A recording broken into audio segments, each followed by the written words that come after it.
Chemotherapy చేయించుకుంటే most of the people చనిపోతారు అనే థాట్లో కూడా ఉన్నారు. వాట్ ఈస్ ఇట్, అంటే అది నిజమా, లేకపోతే అందులో దాని అనుకున్న మిత్స్ ఏంటి? దాని బేసికలీ మనం chemotherapy indications we can divide in 2 types. ఒకటి క్యూరేటివ్ సెట్టింగ్, అంటే ఎర్లీ స్టేజ్ లో ఇచ్చే కీమోథెరపీని క్యూరేటివ్ కీమోథెరపీ అంటాం. That is almost 99% safe and 99% successful.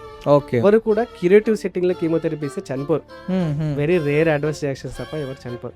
ఇంకో సెట్టింగ్ ఏంటంటే పాలియేటివ్ సెట్టింగ్. లాస్ట్ స్టేజ్ లో పేషెంట్స్ ఉంటారు కదా, వాళ్ళకి మనం క్యూర్ చేయలేం. Okay, at the end of the day they will die. Okay, stage 4 అంటే there is no cure. Okay, stage 4 patients బ్రతికించే ట్రీట్మెంట్ ఇంకా రాలేదు ఫర్ లాంగ్ పీరియడ్స్. సో ఆ కీమోథెరపీ రోల్ ఏంటంటే టు మేక్ దెమ్ హ్యాపీ, అంటే pain లేకుండా ఎక్కువ ఇబ్బంది లేకుండా ఉంచడం ఫస్ట్ ఎయిమ్.